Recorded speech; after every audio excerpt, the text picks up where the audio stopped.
Национальный центр «Россия» – пространство гордости за свою страну и людей, которые в ней живут. Аналогов ему в мире нет. Здесь работает постоянная экспозиция «Путешествие по России». Это наглядная демонстрация достижений нашей страны в прошлом и настоящем. С момента открытия Национального центра в ноябре 2024 года прошло более 10 выставок. Мы сотрудничаем с лучшими производителями страны. В универмаге «Россия» можно найти продукцию, созданную руками и сердцем. В гастрономических рядах представлены кухни народов России. Через вкус можно многое узнать о стране, ее традициях и культуре. Национальный центр – это сотни культурных, образовательных, деловых и международных событий, важных для всего мира. Мы соединяем сердца на первом, единственном в мире свадебном фестивале. Это бережное сохранение традиционных семейных ценностей. Мы бережно храним память о подвигах героев и объединяем людей со всех уголков России, создавая живую связь прошлого, настоящего и будущего. Особое внимание уделяем молодежи и развитию их профессиональных навыков. В школах юного экскурсовода и журналиста мы признаемся в любви к родине. В 2029 году откроется новое здание Национального центра в Москве. Тише, слышишь? Север зовет, а я его голос. Следуй за мной. Я покажу тебе целый мир, удивительный и загадочный. Мир русского севера.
Добро пожаловать на второй форум женщин Севера.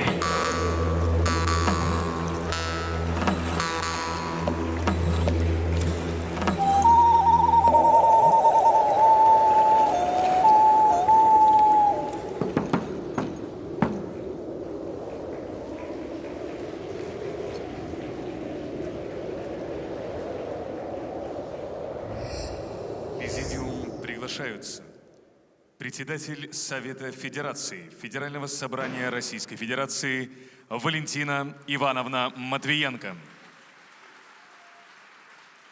Министр Российской Федерации по развитию Дальнего Востока и Арктики Алексей Олегович Чекунков.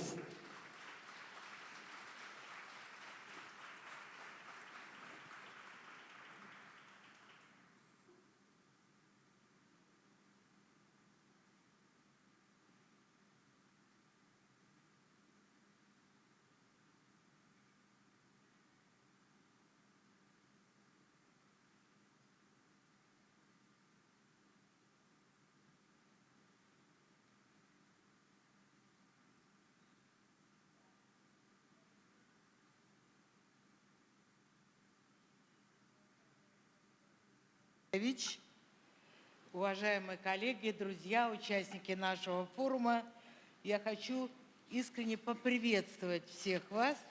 И как мы обещали на первом форуме, что мы будем продолжать эту замечательную традицию. И сегодня у нас уже второй форум женщин с Севера. Давайте начнем нашу работу. Приветствие участникам форума направил президент нашей страны Владимир Владимирович Путин. Для оглашения приветствия я приглашаю к трибуне полномочного представителя президента Российской Федерации в Совете Федерации Артура Алексеевича Муравьева. Артур Алексеевич, пожалуйста, на трибуну. Участникам и гостям второго форума женщин с Севера. Дорогие друзья, приветствую участников и гостей второго форума женщин с Севера, который проходит в год единства народов России.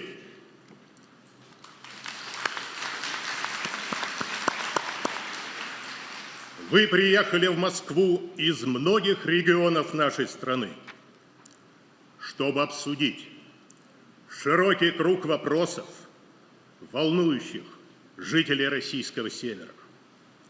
Прежде всего, это повышение уровня и качества их жизни, обеспечение экологической безопасности, сбережение самобытной культуры, традиций и обычаев коренных народов.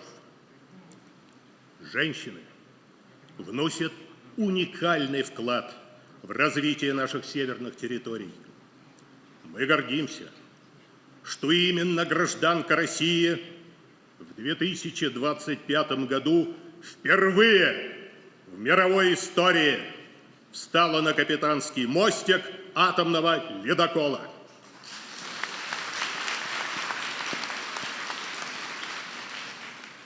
Вы трудитесь в ключевых отраслях экономики, совершаете научные открытия, добиваетесь успехов в творчестве, много сил отдаете общественной, волонтерской деятельности.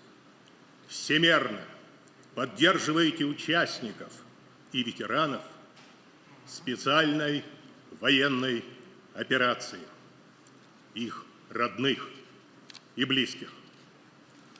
Уверен, что наш форум пройдет в конструктивном ключе, а его предложения и рекомендации будут востребованы и воплотятся в реальные дела.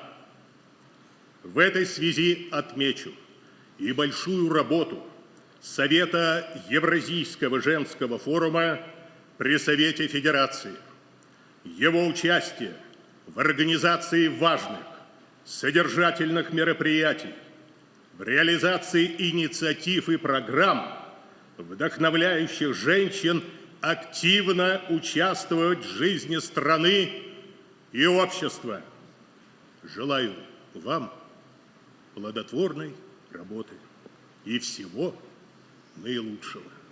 Москва, Кремль, президент Российской Федерации Владимир Путин.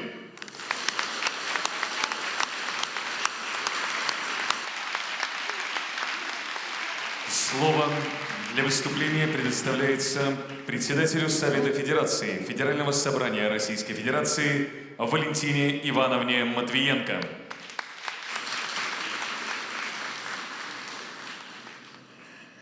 Уважаемые коллеги, дорогие подруги, я думаю, уже могу к вам так обратиться. Я еще раз искренне рада приветствовать участников и гостей второго форума женщин России, женщин с Севера. Прежде всего, хочу поблагодарить нашего президента Владимира Владимировича Путина за его приветственные слова, за его внимание к нашей работе и особое личное отношение к вопросам развития Севера. Мы, конечно же, очень ждали этой встречи.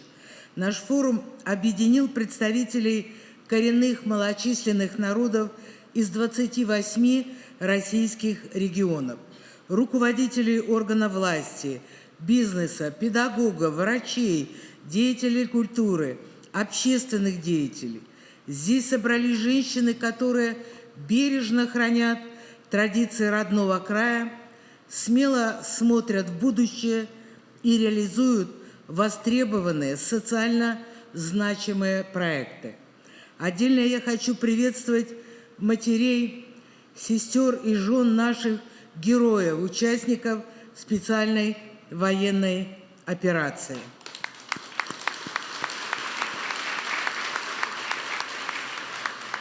С нами сегодня также женщины-волонтеры, которые оказывают неоценимую поддержку нашим бойцам, делают маскировочные сети и даже адаптируют традиционные северные промыслы под нужды фронта. Все вы, конечно же, наша гордость, такие яркие, такие красивые, талантливые и, главное, очень неравнодушные. Спасибо большое за то, что вы откликнулись на наше приглашение и приехали в Москву. Отдельные слова благодарности я хочу выразить министру Российской Федерации по развитию Дальнего Востока и Арктики Алексею Олеговичу Чекункову, главам северных регионов, а также хочу поприветствовать членов правительства, министра культуры Любимову Ольгу Борисовну и министра здравоохранения Мурашко Михаила Альбертовича. Это говорит о том, что у правительства, у членов правительства, у министров, конечно же, также большая ответственность за развитие нашего севера. Спасибо председателю Совета Евразийского женского форума Галине Николаевне Кареловой, всей команде, вовлеченную в подготовку мероприятия. Кстати, у Галины Николаевны Кареловой вчера был день рождения. Давайте еще раз отдельно ее поздравим.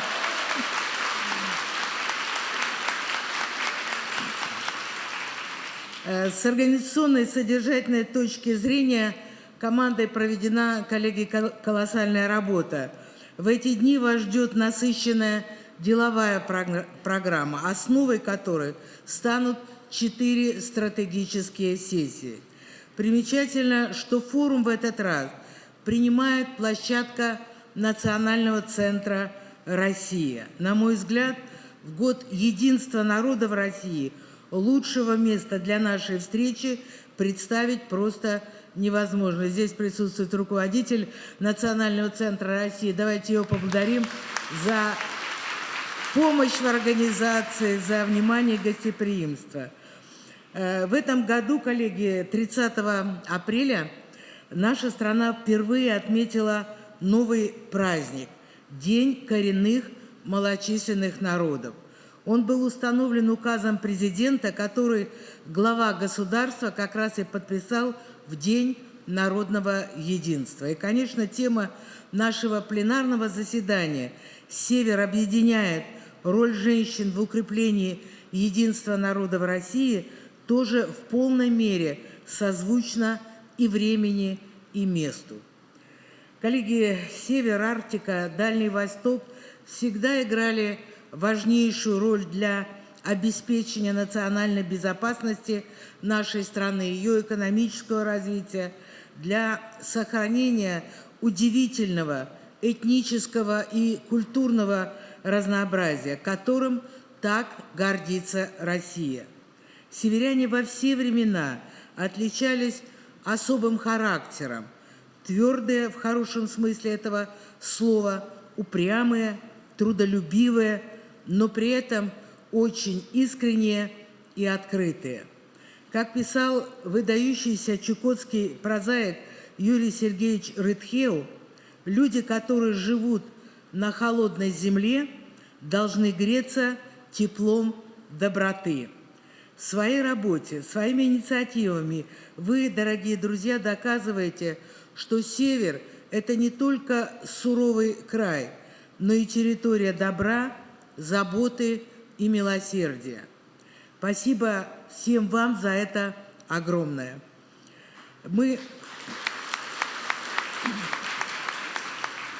видим, какое внимание сегодня уделяется Северу на федеральном уровне, в том числе лично главой нашего государства. Приходят инвестиции, реализуются инфраструктурные проекты, растет значение Северного морского пути, который призван стать важнейшим международным маршрутом будущего. Все эти процессы позволяют повысить качество жизни в северных регионах, дать новые возможности людям. И одна из главных задач нашего форума в ходе широкой, открытой дискуссии выработать новые меры, направленные на поддержание этого тренда. Рада сообщить вам, что у нас есть первые практические результаты от нашей совместной с вами работы. Так, целый ряд предложений участниц первого форума женщин Севера нашел отражение в концепции устойчивого развития коренных малочисленных народов Севера, Сибири и Дальнего Востока. В соответствии с нашими рекомендациями приняты поправки в законодательство, которыми уточнены правила ведения рыболовства в целях обеспечения традиционного образа жизни для коренных народов. Кроме того, в профессиональный стандарт животновод была включена новая профессия – работник кочевого жилища. И данное решение официально признало нелегкий труд женщин-кочевниц и обеспечило им пенсионные права наравне с другими работниками Крайнего Севера. Считаю это общим нашим достижением.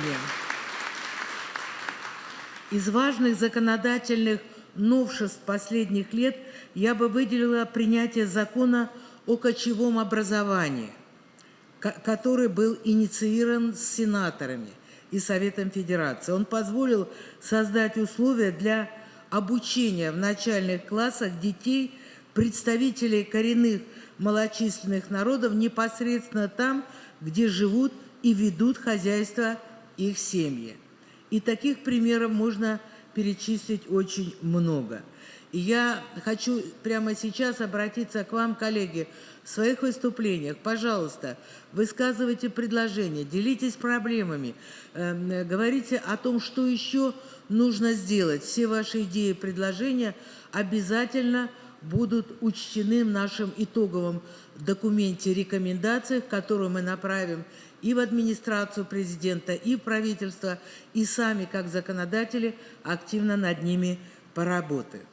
Я думаю, вы обратили внимание, что логотипом форума женщин Севера является птица, устремленная ввысь, широко распростертыми крыльями.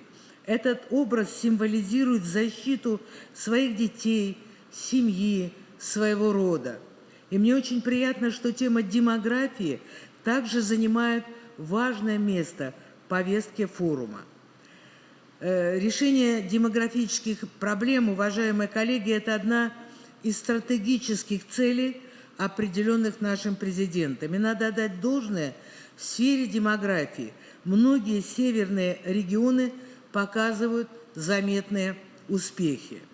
На площадке президентского совета по демографической и семейной политике мы внимательно следим за изменением ситуации в субъектах, ведем своего рода индекс демографического благополучия региона. Могу вам сказать, что в этом индексе многие регионы Севера находятся в благополучной зеленой зоне. И в этом тоже ваша огромная заслуга.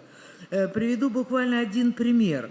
Этой весной сенаторы посетили с рабочей поездкой Ямало-Ненецкий автономный округ. Ну, казалось бы, Крайний Север, вечная мерзлота, суровые условия. И в то же время это регион, который занимает сегодня в России 3-е место по суммарному коэффициенту рождаемости. Данный показатель составляет более 2 детей на женщину в этом регионе. При этом каждая четвертая семья – это многодетная. Считаю, что такие примеры заслуживают аплодисментов. Давайте поаплодируем. Но, конечно, эти показатели, эти цифры, они не приходят сами по себе. Это прежде всего результат таких целенаправленных усилий региональной команды. Но и, конечно, свою роль играют традиции, мировоззрение, правильное отношение к семейным ценностям. Кстати, отдельное внимание в Ямало-Ненецком автономном округе уделяется молодым кочевым семьям. В прошлом году была усовершенствована мера поддержки кочевых семей. Чумовой капитал. Вот чумовой от слова чум, но на самом деле правда чумовой, потому что теперь каждой семье он предоставляется при рождении второго и последующих детей. Я уверена, что этот опыт может и должен тиражироваться и в других северных субъектах федерации. В целом мы видим, что представительницы северных регионов активнейшим образом участвуют в совершенствовании мер поддержки семей с детьми. Вы внесли заметный вклад в разработку принятой в этом году стратегии демографической политики Дальнего Востока, ряда других документов. Ваш голос слышен в Москве, к вашим предложениям очень внимательно относятся, поэтому и дальше продолжайте так действовать и в дальнейшем уделять этим вопросам приоритетное внимание. Коллеги, еще одна большая тема. На мероприятиях первого форума женщин Севера мы отметили для себя, что у участниц есть запрос на обмен опытом, дополнительное образование, участие в проектах Евразийского женского форума. В настоящее время под эгидой Совета Евразийского женского форума реализуются уже не один десяток проектов. В каждый из них вовлечены женщины из наших северных и дальневосточных регионов. В их числе специальная программа «Женщины в социально-экономическом развитии Дальнего Востока и Арктики», а также проект «Женщины Севера за сохранение традиций и устойчивое развитие территорий». В ходе форума будут обязательно представлены результаты реализации этих проектов. Еще раз хочу поблагодарить министра по развитию Дальнего Востока и Арктики, коллегу Чекункова, за его поддержку этих проектов. Министерство очень внимательно относится к нашим инициативам. Целый ряд программ посвящен подготовке новых управленческих кадров для Севера. За 3 года с момента проведения первого форума было реализовано 4 потока программ «Женщина-лидер Север и Дальний Восток» и «Женщина-лидер Флотские города». В них приняли участие более 400 женщин, которые представили свыше 70 социально значимых проектов. В целом, мне приятно отметить, что женщины все чаще видят для себя перспективы профессиональной реализации именно на Севере. Так, по итогам программы подготовки управленческих кадров Муравьева-Амурский, треть женщин-управленцев переехали на новое место работы в регионы Севера и Дальнего Востока. Одна из выпускниц даже перебралась из Краснодара в Петропавловск-Камчатский. Наверное, такой интерес женщин не случайен, ведь именно в северных и дальневосточных регионах, в Ненецком автономном округе, Еврейской автономной области работают женщины-губернаторы. Пока нас мало,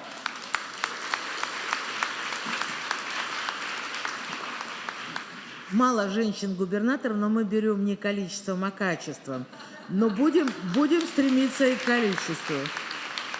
Важно, что все больше людей стремятся не только в крупные городские центры, но и в сельские населенные пункты, в том числе по различным земским программам. За последние годы только на Дальний Восток было привлечено более 8 тысяч работников социальной сферы. Это медики, учителя, работники культуры, тренеры, большинство из которых, опять-таки, женщины. И мне очень импонирует, что активное развитие на Севере получает и программы по обучению основам бизнеса. С большим успехом реализуется образовательный проект «Академия для участников программы «Гектар» на Севере и Дальнем Востоке». Обучение по нему прошли около 900 слушателей, почти 550 из них женщины. Сегодня они в буквальном смысле слова формируют новую экономическую и культурную среду, создают рабочие места, сохраняют и развивают традиции, становятся локомотивами туристической отрасли, которая очень активно развивается, в том числе на северах. Наш форум обязательно будет поддерживать такие инициативы. Но важно, чтобы в северных регионах активнее предлагали собственные проекты, где женщины могут заявить о себе. Мы надеемся скоро это услышать. Дорогие друзья, все эти результаты, достижения стали возможными благодаря вам, вашему неравнодушию, вашей целеустремленности. Нам очень важно услышать ваш голос и ваши инициативы сегодня на форуме, в том числе, на основе которых, как я уже сказала, будет подготовлен итоговый документ форума. С нами работают представители правительства, главы субъектов, руководители крупных компаний. Мы все это большая команда поддержки северных и дальневосточных регионов России. И сегодня у вас есть замечательная возможность сказать о том, что вас волнует, в чем необходима еще дополнительная поддержка. И вместе будем продолжать делать все возможное и невозможное для того, чтобы жизнь на севере становилась лучше и комфортнее, а ваши регионы, ваши семьи процветали. Благодарю вас за внимание.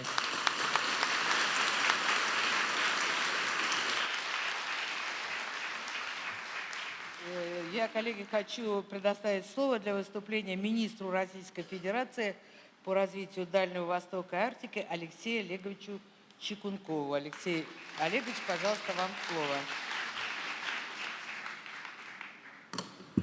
Спасибо, уважаемая Валентина Ивановна, дорогие женщины.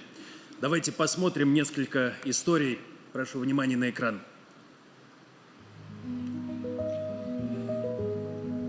Меня зовут Милиция Щепон. Я переехала в Приморский край из Амурской области. 9 лет жила в Москве, но вернулась. Выпускник программы «Муравьев-Амурский 2030». Я приехала из Забайкалья. Приехала я в Хабаровский край по программе «Земский учитель». Я учитель начальных классов. Чукотка мне очень сильно полюбилась. И когда я приехала, страшно, совсем другое место, на север, холодно.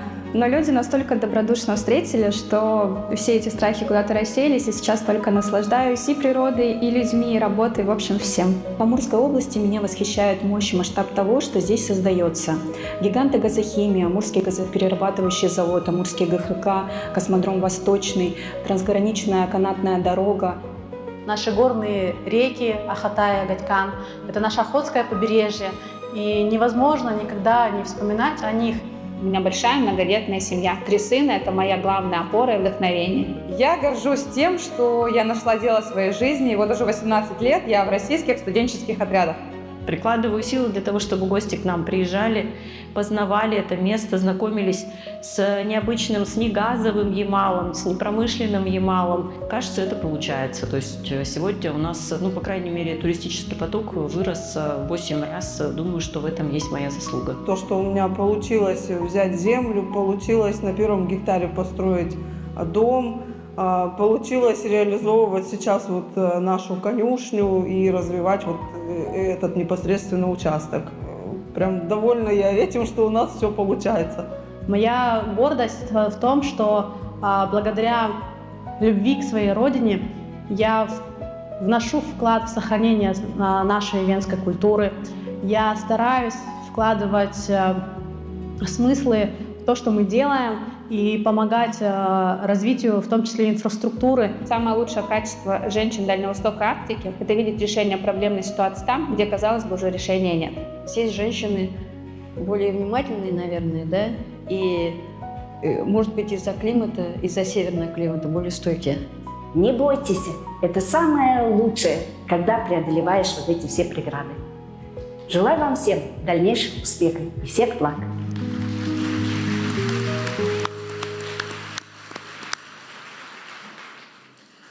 Уважаемая Валентина Ивановна, дорогие женщины, мы увидели лишь несколько историй разных женщин Севера, у каждой свой путь, свое дело, но всех объединяет главное. Они связали свою жизнь с Севером, работают, создают семьи, воспитывают детей.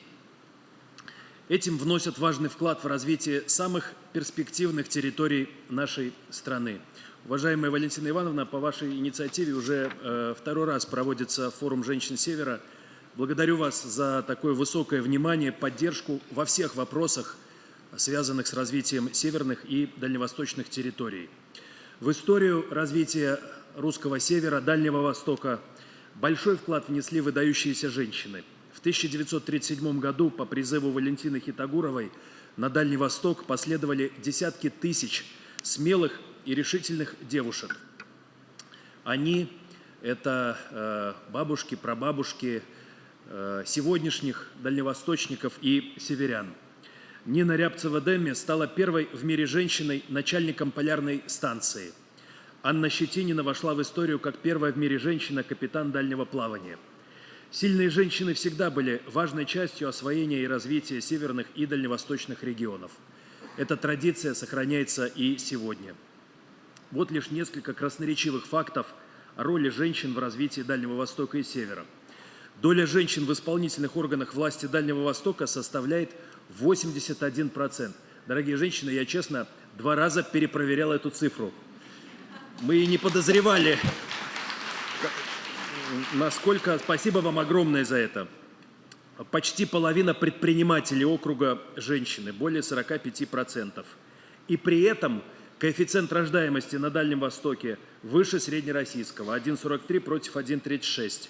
Вот эти цифры не просто отражают уровень вовлеченности женщин в социально-экономические процессы, но свидетельствуют о том, что развитие северов, развитие Востока невозможно без вашего профессионализма, созидательности и ответственности. Сегодня, уже Валентина Ивановна сказала, единственные в России женщины-губернаторы работают на Дальнем Востоке и в Арктике. Мы анализировали, что вообще в истории недавней России все губернаторы женщины трудились на дальневосточных и северных территориях. Уважаемая Валентина Ивановна, мы и вас причисляем к женщинам Севера, потому что Санкт-Петербург – это северная столица, как известно.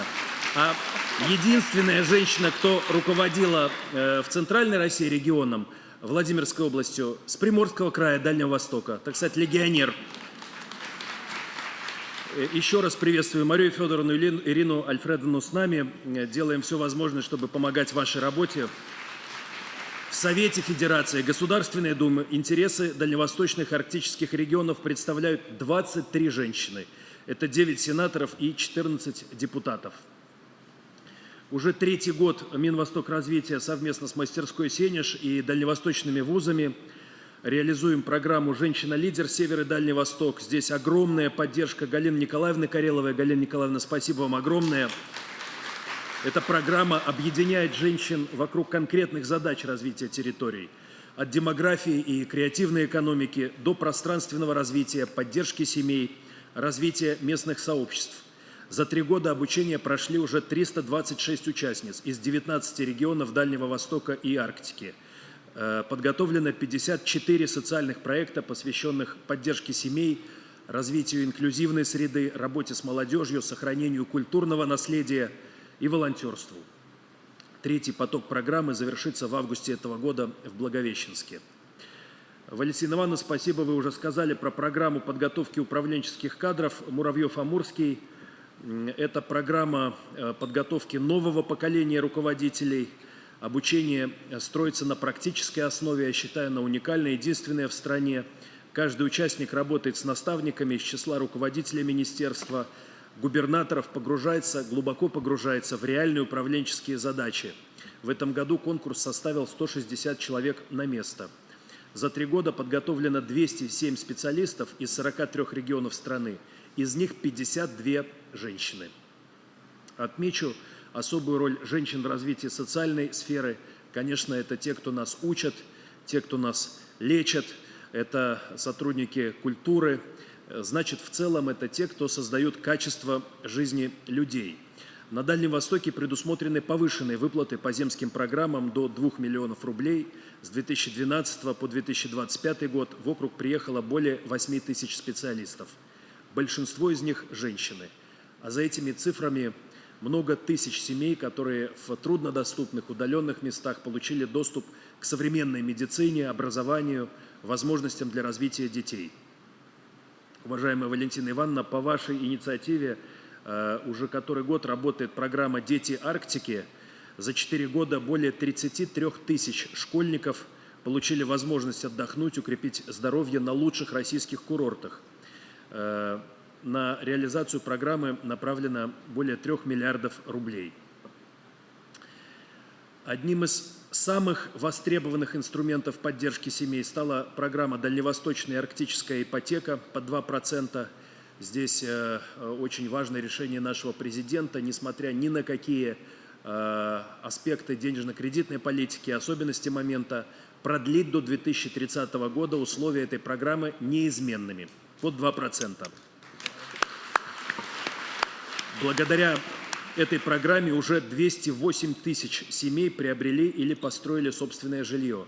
И что важно, она позволяет и серьезно увеличивать объем строительства, а значит снижать цены. Чем больше строим, тем доступнее становится жилье. Так на Дальнем Востоке с 2024 года впервые в истории средняя стоимость квадратного метра стала ниже среднероссийской. Всю жизнь там жилье было дороже, значит, менее доступно. На сегодня уже на 23% ниже среднероссийской. Неоднократно наш президент Владимир Владимирович Путин подчеркивал, что народосбережение, поддержка семьи, материнство и детство – это безусловный национальный приоритет. И для Дальнего Востока и Севера эта задача имеет особое значение. Реализуется специальный дальневосточный демографический пакет. Одной из наиболее востребованных мер стала выплата 1 миллиона рублей на погашение ипотеки при рождении 3-го и последующих детей. В народе называется «Миллион за 3-го», и сейчас мы видим уже на региональном уровне во многих регионах России эта программа повторяется. И мы видим конкретные результаты.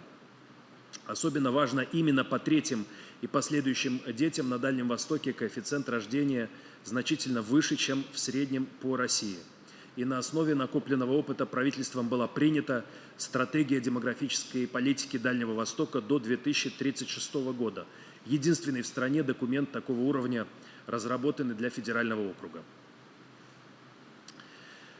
Сегодня Дальний Восток и Арктика вступают в новый этап своего развития. Разработаны проекты новой стратегии развития и Дальнего Востока, и Арктики, соответственно, до 1936 и 1935 года. И один из главных аспектов обоих документов – это переход к новой технологической повестке, к новой экономике, основанной на технологиях, знаниях и высокопроизводительных рабочих местах. Вот высокая производительность труда – это сухой такой экономический термин. По-простому это высокая зарплата. Чтобы работа была интересней, комфортней, зарплата при этом выше. Соответственно, люди получали и больше удовлетворения от самого процесса работы, и лучшее вознаграждение. Здесь роль женщин, которые уже успешно работают на этих направлениях, руководят современными производствами, работают в инновационных центрах, будут только возрастать.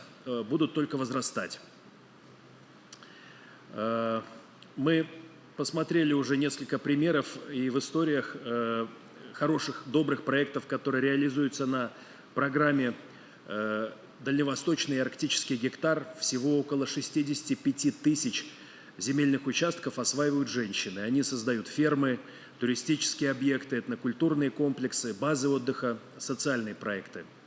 Важно, что программа помогает не только реализовать предпринимательские проекты, но и почувствовать личную ответственность за развитие территории, повышать качество жизни в небольших населенных пунктах. И особое место, конечно, в развитии наших самых интересных, как я убежден, регионах Дальнего Востока и Арктики занимает креативная экономика. Ее основу составляет уникальное культурное, историческое, национальное многообразие народов, проживающих на огромном пространстве, от Карелии до Чукотки. Дальний Восток и Арктика во многом отражают богатство всей России, ее традиции, языки, культуру, опыт многовекового сосуществования разных народов. И мы видим, как культурное наследие становится экономическим ресурсом, создает новые рабочие места, привлекает молодежь, помогает развивать территории. Ведущую роль в этом процессе играют женщины. Сегодня почти 70% креативных предпринимателей Дальнего Востока и Арктики составляют женщины, которые создают бренды, культурные пространства, образовательные проекты и современные форматы для сохранения традиций. Мы создаем условия для развития этой сферы по поручению президента, и Ольгу Борисовну благодарю. При поддержке Министерства культуры на Дальнем Востоке созданы филиалы ведущих творческих вузов в ГИКа, ГИТИСа и Щукинского училища. Реализуются отдельные программы поддержки кинопроизводства. Проводится Дальневосточная кинопремия. Развивается форум, созданный на Дальнем Востоке. Мы видим своей задачей последовательно создавать условия, при которых все женщины могут реализовать свои таланты в Арктике и на Дальнем Востоке, чувствовать уверенность в завтрашнем дне и видеть перспективы для своих детей. И пусть их будет побольше. Спасибо вам большое.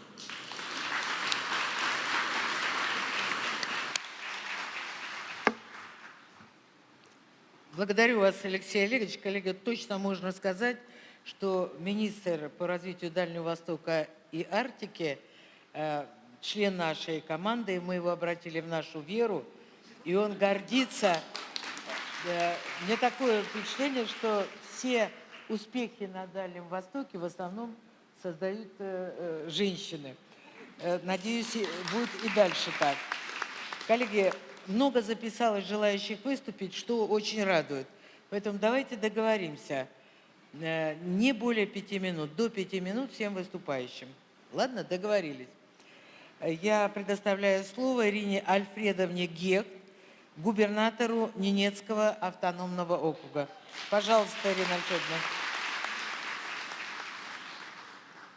Уважаемая Валентина Ивановна, уважаемый Алексей Олегович, гости, участники форума, дорогие подруги, я рада вас приветствовать от лица удивительного региона Ненецкого автономного округа. Валентина Ивановна, огромное спасибо вам за ту традицию, которая появилась в стране, это форум «Женщин Севера». И Алексей Олегович правильно сказал о том, что вы тоже женщина Севера, потому что возглавляли столицу, северную столицу нашей страны. История России – это движение с севера на юг. Путь из варягов в греки – это северная артерия России. И для варягов путь – это не просто маршрут, а образ жизни. И Россия родилась на этом пути, в движении, в синтезе культур, в умении объединять народы. Сегодня, сохраняя важнейшую роль в экономике страны, Север выступает в принципиально новом качестве, как исконный хранитель традиционных ценностей. Вся территория нашего округа, это более 170 тысяч квадратных километров, лежит за полярным кругом. При этом округ входит в число самых малочисленных по составу населения регионов страны. Но это не мешает нам вносить существенный вклад в экономику России. Но сегодня я бы хотела проговорить не об экономике, а о людях, которые вносят вклад в развитие Арктики. И сразу подчеркну, что роль женщины на севере в среде коренных народов является центральной и многогранной. В условиях экстремального климата и кочевого образа жизни, где выживание зависит от сохранения традиций, женщина выступает не просто хранительницей очага, она основа экономической, социальной и духовной жизни. Именно женщины сегодня стоят на страже сохранения языка, традиций. В нашем округе более 15 педагогов преподают ненецкий язык. Сегодня по инициативе общественной организации, которую возглавляет женщина, создается интерактивный словарь ненецкого языка. Появились первые учебники культуры, истории, географии, литературы нашего округа. Кроме того, современная женщина сегодня – это не только хранительница очага, она общественный и политический деятель. Наши женщины через просветительские программы участвуют в программах Евразийского женского форума. А в прошлом году фельдшер из села Шойна стала обладателем премии Министерства по развитию Дальнего Востока и Арктики. И это на самом деле женщины, которые работают фельдшерами в труднодоступных населенных пунктах нашего округа. Я хочу сказать, что на самом деле нами была выдвинута инициатива проведения форума чумработниц в марте следующего года, и Ассоциация коренных малочисленных народов Севера нас поддержала. Чумработницы – это основа жизни в тундре, и очень важно, чтобы мы тоже собирались, объединялись и обсуждали те проблемы, которые существуют у нас.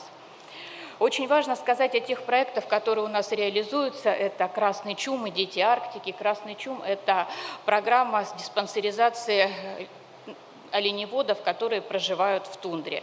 И на самом деле это очень важно, потому что и дети, и взрослые потом берутся на диспансерное наблюдение и уже наблюдаются врачами. Одним из факторов приверженности традиционным ценностям является наша многодетность. Валентина Ивановна говорила про Ямало-Ненецкий автономный округ, где рождаемость, суммарный коэффициент рождаемости выше 2, у нас он 1,6, и наша задача догнать Ямало-Ненецкий округ, и я думаю, что у нас это обязательно получится.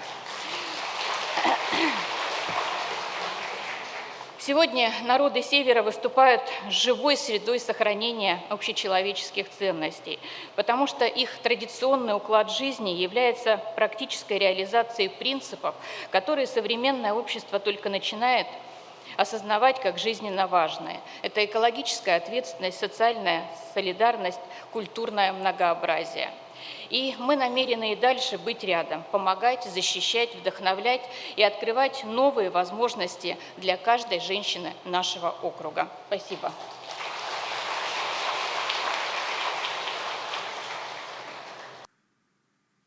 Благодарю вас, уважаемая Ирина Альфредовна. Коллеги, в зале вместе с нами работает еще одна женщина-губернатор еврейской автономной области Мария Федоровна Костюк. Давайте ее поприветствуем и пожелаем больших успехов в работе. Слово для выступления предоставляется хозяйке семейного оленеводческого стада из Ямало-Ненецкого автономного округа Янине Архиповне Кандыгиной. Яна Архиповна, мама 4 детей, занимается разведением оленей и организацией этнотуров. Прошу вас, пожалуйста, вам слово. Здравствуйте, уважаемая Валентина Ивановна и участницы форума «Женщины Севера». Спасибо за приглашение. Для меня большая честь стоять сегодня здесь и рассказывать о нашей жизни в тундре на Ямале. Мы с мужем растим 4 детей. Вся наша жизнь – это постоянное движение. Наш дом – это чум. Мы разбираем его, переезжаем на новое место и собираем вновь. У нас на Ямале много таких семей, они большие и дружные. Дети растут рядом с нами, они знают родной язык, наши традиции. Учиться они улетают в школы-интернаты на вертолетах.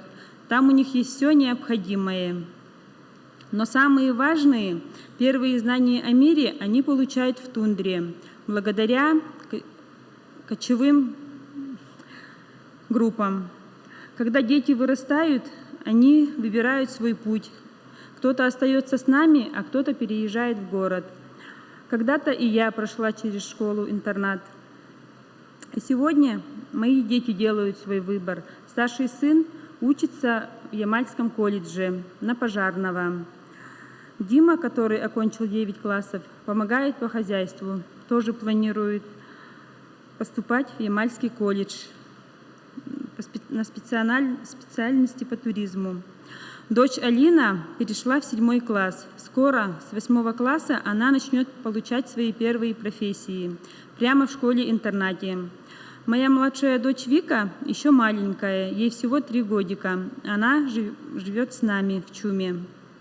Она не ходит в детский сад, в поселке, а находится с нами в Чуме. И государство поддерживает нас выплаты на то, чтобы мы организовывали для нее дошкольное образование прямо на стойбище. И сегодня я понимаю, что неважно, какой путь они выберут, тундру или город, главное, что у них есть образование, возможности и крепкая семья, которая всегда поддержит. Наша семья не просто кочует, мы стараемся развивать свое дело, своими руками создаем все, что нужно для быта оленевода. Мы очень рады тем, что наши изделия стали частью программы «Чумовой капитал». Это готовые комплекты для сборки чума и нарты, которые государство дарит молодым семьям при рождении детей. Когда видишь, что наш труд помогает молодым семьям, мы чувствуем огромную радость. Еще мы развиваем этнотуризм на Ямале, принимаем туристов, проводим мероприятия в своем стойбище из 10 чумов, рассказываем о жизни в тундре, проводим соревнования по национальным видам спорта. Я хочу сказать искреннее спасибо Валентине Ивановне и всем организаторам форума. После первого форума женщин был введен новый статус профессиональный – работник кочевого жилья. Женский труд, который всегда был скрыт от глаз, получил официальное признание. У нас появились пенсионные права и социальные гарантии. Среди тех, кто получил эту возможность, моя родная сестра. Она также кочует с семьей по тундре. С 1 января этого года она официально устроена в совхозе «Байдарадский». Это была мечта многих из нас, и она сбылась. Приезжайте к нам на Ямал. Мы рады гостям и с гордостью покажем вам всю красоту нашей тундры севера. Спасибо за внимание.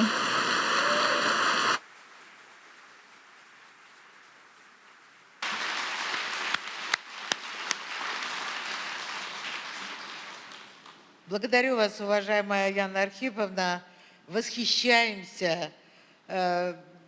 Удачи, успехов дальнейших. Спасибо вам огромное за ваш труд и за вашу такую неравнодушную позицию.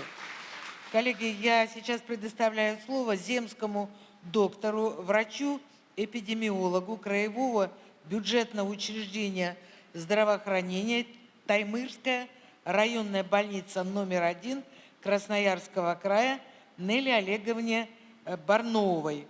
Нелли Олеговна окончила Северо-Западный государственный медицинский университет имени Мечникова с отличием, переехала из Санкт-Петербурга на Таймыр, автор патента на изобретение, обладатель гранта молодых ученых «Умник».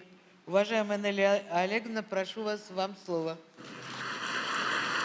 Глубоко уважаемая Валентина Ивановна, глубоко уважаемый Алексей Олегович, уважаемые участники форума, сегодня я хочу поделиться с вами историей своего профессионального пути, о том, как и почему я стала врачом-эпидемиологом в самой северной больнице страны сельского поселения Хатанга Красноярского края. Спасибо. С жизнью на севере я знакома с детства. Отец – офицер военно-морского флота, поэтому наша семья жила долго на Камчатке, в городе Вилючинск, легендарном городе подводников. Высшее медицинское образование я получила в Санкт-Петербурге. Там же работала, занималась наукой. Петербург я очень люблю и считаю его лучшим городом на Земле. Но моя специальность требовала большего, настоящего профессионального вызова, возможности применить знания, полученные в одном из самых лучших медицинских вузов страны, применить там, где они особенно нужны. Так я узнала о программе «Земский доктор». Ее цель – решить острую проблему – нехватку врачей в отдаленных и труднодоступных населенных пунктах. Путь в Хатангу не близкий. 9 часов на самолете из Санкт-Петербурга с пересадкой в Красноярске. На машине и поезде туда не добраться. Мало кто в стране знает о Хатанге, а между тем это действительно уникальное место. Это настоящая Арктика. Это трамплин на Северный полюс и столица северного сияния. В Хатанге потрясающая природа, искренние и доброжелательные люди. Есть и серьезные вызовы. И именно в их преодолении я вижу свою задачу. Меня воодушевила идея внести реальный вклад в развитие медицины в населенном пункте с численностью 3000 человек. Также вдохновила идея реализовать в полной мере свои профессиональные навыки. За полгода жизни в Арктике сложилось неоднозначное впечатление о ней. Арктические условия непросты и сложны, а порой и суровы. Нет высокоскоростного интернета. Продукты дороже в 3 и более раза. Экстремальные морозы – минус 60. Географическая изоляция и экологические проблемы. Но случаются моменты абсолютного счастья. То, что в большом городе мы едва замечаем, на севере приобретает яркий смысл. Простая тишина, первые лучи солнца после долгой полярной ночи, теплое и надежное тепло дома. С каждым днем Арктика все больше раскрывается перед нами. Она удивляет своей красотой и силой, открывает новые возможности. Я убеждена, что программа «Земский доктор» — это реальный шанс для специалистов не только раскрыть свой потенциал на Крайнем Севере и получить государственную поддержку, но и, самое главное, помочь людям. Искренне хочу пожелать, чтобы программа «Земский доктор» продолжалась. Спасибо за внимание.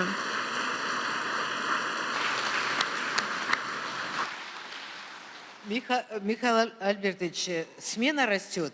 Вот, мне кажется, это будущий министр здравоохранения. Но вам еще лет 15 придется поработать. Пожалуйста, ваше мнение про медицину Севера.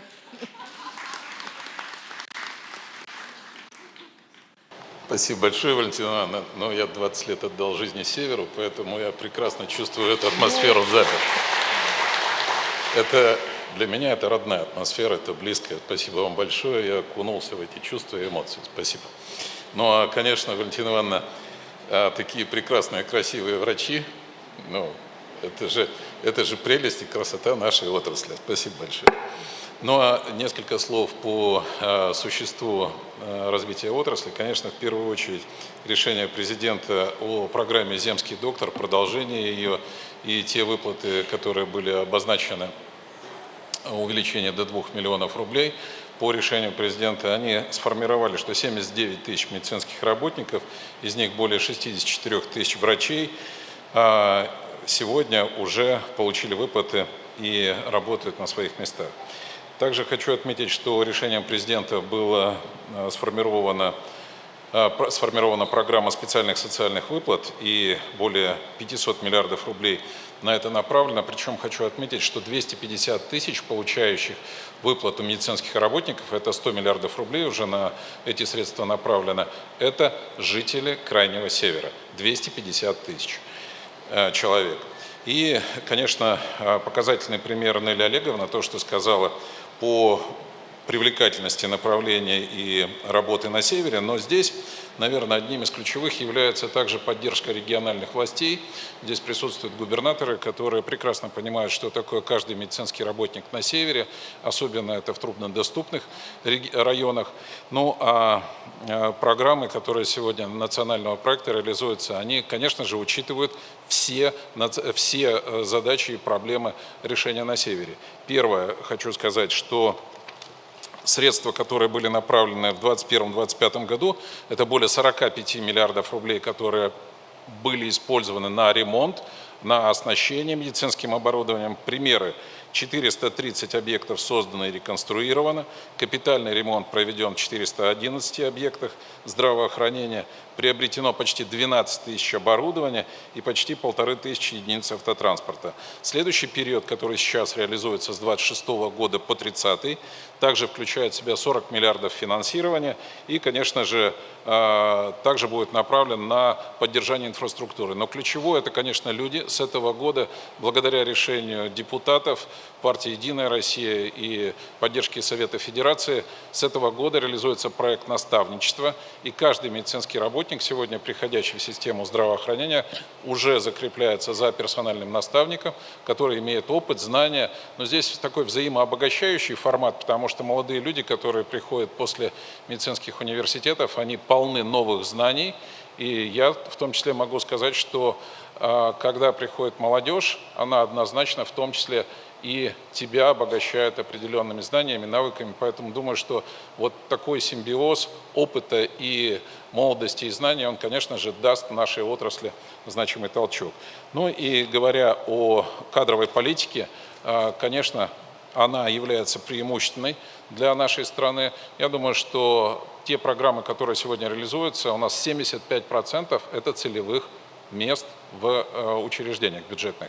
Все это в комбинации сегодня позволяет нам иметь положительные тренды по врачебному обеспечению и обеспечению медицинским персоналом среднего звена. Ну а Таймырская районная больница на этот период также предусмотрено у вас финансирование на ремонтные мероприятия. Надеюсь, что она, так сказать, проведет эти ремонты вовремя и будет оказывать медицинскую помощь качественно тем более 3500 жителей, которые там проживают. Спасибо большое. Спасибо вам, Михаил Альбертович, за ваше участие, такое внимательное отношение к Северу. Ну и, как оказалось, вы член нашей команды тоже северянин. Мы на вас очень рассчитываем. А что касается, спасибо большое, что касается профессионального опыта, профессионального роста, истории успеха Нелли Олеговны, мне кажется, вот ее надо, она лучший пропагандист, не надо никаких документов, стратегий. Вот одно выступление, и за ней последуют очень многие врачи на севера, вот с такой романтикой, как она рассказала, и с желанием себя реализовать. Спасибо. Коллеги, я попрошу взять слово Наталью Алексеевну Нарушевич, генеральный директор креативного кластера «Квартал труда». Наталья Алексеевна участвует в развитии креативной экономики северных территорий. Под ее руководством кластер стал точкой притяжения для творческих людей, предпринимателей, работающих на благо региона и сохранения его идентичности. Наталья Алексеевна приехала к нам из Республики Саха-Якутия. Пожалуйста, вам слово. Спасибо. Здравствуйте, уважаемая Валентина Ивановна, Алексей Олегович, участники форума. Я родилась и выросла в городе Якутске, в Республике Саха-Якутия. В 2007 году окончила энергетический факультет Северо-Восточного федерального университета. А в 2014 году получила второе образование по экономике и финансам. 17 лет я проработала в сфере ЖКХ и энергетики, но с детства меня окружили творческие люди. Многие мои родственники посвятили себя искусству. Мой двоюродный дедушка Михаил Габышев десятки лет коллекционировал западноевропейскую живопись, скопил более 300 картин и отдал их народу. В честь него в 1970 году его имя было присвоено Якутскому республиканскому музею изобразительных искусств. В феврале 23 года судьба привела меня в креативный кластер «Квартал труда». Все было новым и неизведанным. Появились первые арендаторы. Жизнь закипела. Сегодня мы первый на Дальнем Востоке креативный кластер, построенный при поддержке Министерства по развитию Дальнего Востока и Арктики.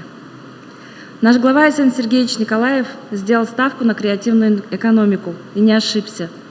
За это время мы провели более 400 мероприятий, встретили более 500 000 посетителей, провели 40 форумов, 20 городских фестивалей, 17 модных показов. 45 резидентов кластера – это женщины. Сегодня мир фэшена покоряет Изабелла Дордосова, наш резидент, бренд Иники. Она уже приняла участие в модных показах Испании и Китая. В октябре этого года ее пригласили на Нью-Йоркскую неделю моды. Мир украшений покоряет Раиса Плецер, которая сегодня кратно увеличила производство своей продукции благодаря выходу на рынки через Озон и Вайлдберрис. Активно покоряет мир видеоигр Илан Кындыкан. Она создала свою вселенную, она потомок энинкейского народа. Женщины с севера – это сильные, стойкие хранительницы очага и успешные предприниматели.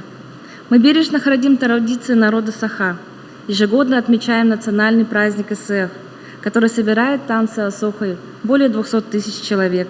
Венчает его ритуал «Встреча солнца», символ уважения к круговороту, который северный народ проходит от долгой зимы к жаркому лету. Сохраняя национальные ценности, мы сберегаем культурный код и родной язык. А они, в свою очередь, проявляются в современной культуре, одежде, музыке, архитектуре и, конечно же, якутском кино. Расскажу я о своем наряде. Это стилизованный национальный холодай, созданный нашим резидентом Дорой Николаевой. Серебряное национальное украшение служит оберегом, а в руках моих это дейбир, защита от гнуса и не только, изготовленный компанией Кирги, которая уже 33 года хранит и прославляет Галина Николаевна Павлова. Мы растем и развиваемся. Сегодня перед нами стоит непростая задача – монетизация креативных индустрий и выход на новые рынки. Для этого у нас создана целая экосистема. По разным направлениям креативной экономики работают институты развития, Объединенные корпорации развития Республики Саха-Якутия. Для малого и среднего бизнеса квартал труда стал территорией опережающего развития, где резиденты могут получать налоговые льготы. Креативная экономика на Дальнем Востоке не просто возможна, она уже работает, приносит пользу и задает вектор развития всей территории. Приглашаю всех в необъятную Якутию насладиться нетронутой природой, жаркими летними днями, увидеть ленские столбы, а в 40-градусную жару пройтись по льдам Булуса. Ну а, конечно же, зимой вдохнуть самый холодный воздух на вечной мерзлоте. Спасибо.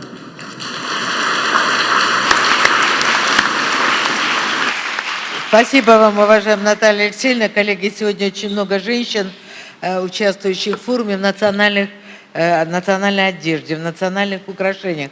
Согласитесь, как это красиво, как это самобытно, нарядно. И вы сегодня просто необыкновенная красавица. Очень красивая у вас национальная одежда. Ольга Борисовна Любимова, министр культуры, сегодня работает с нами. Давайте мы ее попросим тоже поприветствовать женщин Севера и рассказать о том, как у нас будет культура там развиваться. Ирина Ивановна, дорогие наши коллеги, вы так начали замечательно сказать, дорогие наши подружки. Вот после такого яркого выступления Натальи Севны про креативные индустрии, при этом содержательного и помимо творчества были такие сразу интонации еще и экономиста, и продюсера, и бизнесмена, который знает толк в том, как не только фантазировать и создавать, но и как потом реализовывать свой продукт. И не только на территории своего любимого региона, и не только на территории нашей общей любимой страны, но за ее пределами. Это невероятно важно. Дорогие коллеги, сегодня государственная политика уделяет особое внимание поддержке семей, подрастающего поколения и развитию ответственного материнства во всех направлениях. Женщины играют ключевую роль, поэтому чрезвычайно важны социальные условия, которые мы все стараемся для них создать. Сфера культуры не является здесь исключением. Начну с того, что с 2025 года Министерством культуры реализуется федеральный проект «Семейные ценности и инфраструктура культуры» национального проекта «Семья». Мы сохранили самые востребованные регионами инфраструктурные мероприятия, а также включили новые направления. За 6 лет ведомством планируется модернизировать и оснастить около 11 тысяч учреждений культуры. Большую роль играет содержательное наполнение обновленных учреждений культуры творческим и просветительским контентом. Так, по указу президента Российской Федерации Владимира Владимировича Путина созданы совершенно уникальные по формату и содержанию культурно-образовательные и музейные комплексы. Например, в Владивостоке возводится современное здание Приморской сцены Мариинского театра. Строятся филиалы Российского государственного института сценических искусств, Московской государственной академии хореографии, Центральной музыкальной школы, а также Российской государственной Третьяковской галереи. Сейчас в комплексе уже обучаются более 400 талантливых ребят. Не менее важным событием, Алексей Олегович уже упоминал, для культурной жизни Дальнего Востока стало создание филиалов ведущих творческих вузов страны. ВГИК появился в Хабаровске. Театральный институт имени Бориса Щукина, наша «Щука» в Южно-Сахалинске, ГИТИС в Благовещенске. Значимым направлением является создание тех самых школ креативных индустрий, там, где учатся маленькие ребята, которые, возможно, потом определятся с выбором, и творчество, культура станет их настоящей профессией на долгие годы вперед. И придут они работать к нам в отрасль, во все наши регионы Севера. Уникальность образовательной программы состоит в обучении через социализацию проектов и привлечении действующих резидентов креативной сферы. В 66 регионах уже действует 118 школ с числом обучающихся свыше 16 тысяч таких ребят, а в Сибирском и Дальневосточном федеральных округах уже работают 26 школ такого формата. К концу 2026 года обещаем открыть еще 8 таких школ. И, конечно, не могу два слова не сказать про нашего земского работника культуры. Валентина Ивановна, мы очень благодарны вам и нашим коллегам из Совета Федерации, которые добились, чтобы в команды земских работников появились не только врачи, учителя и тренеры, но и работники культуры. Это такая невероятная победа, и в прошлом году трудоустроено более 1000 работников, 281 специалист в учреждения культуры Севера, Сибири и Дальнего Востока. И примечательно, что 209 земских работниц культуры приехали в северные регионы нашей страны. Это наши с вами новые коллеги. Прошу любить и жаловать. В этом году по программе планируется трудоустроить 1700 специалистов, и 512 из них планируют трудиться в северных регионах. И мы всегда на встречах подобного рода форумах просим вас, помогите им, пожалуйста, встретьте их с любовью, с гостеприимством, которое вам присуще, чтобы вы знаете, как трудно переезжать, вы знаете, как трудно начинать в новом месте заново и трудиться, и заниматься любимым делом. Эти люди едут с горящим сердцем, и в нашу отрасль тоже. Давайте все их поддержим со всех сторон. И губернаторы, чтобы их не забыли, пожалуйста, и мои коллеги, министры культуры, ну и, конечно, вы. Без тех, кто приходит в дома культуры, в наши модельные библиотеки, в наши замечательные детские школы искусств, к вашим деткам, без поддержки родителей, мам наших, мы, конечно, не поможем, не справимся. Очень хочется, чтобы люди трудились радость, советовали эту программу и приезжали еще трудиться в наши регионы. Отмечу, что многие регионы России внедряют дополнительные меры поддержки земских работников культуры. На федеральном уровне специалисты получили возможность воспользоваться программой «Дальневосточная и арктическая ипотека». Также особое внимание уделяем подготовке управленческих кадров. У нас есть и капитаны культуры, и высшая школа управления в сфере культуры. И, конечно, Всероссийский культурный форум коренных малочисленных народов России. Площадки форума работали в Анадыре, в Красноярске, Петрозаводске и в Тюмени. В завершении форума был представлен премьерный показ документального фильма, и он потом очень пользовался успехом «Север нам к лицу» Иннокентия Иванова. Посмотрите его, пожалуйста, он уже в открытом доступе лежит, думаю, что вам понравится. А в 2026 году форум пройдет в Чите, Томске, Тихвине Ленинградской области и Салехарде. Уважаемые коллеги, Север всегда был богат сильным духом людьми. Особую роль в сохранении его самобытности, конечно, играют женщины, которые бережно хранят традиции и передают их подрастающему поколению. Мы же, в свою очередь, продолжим помогать в сохранении этого уникального наследия. Большое вам спасибо.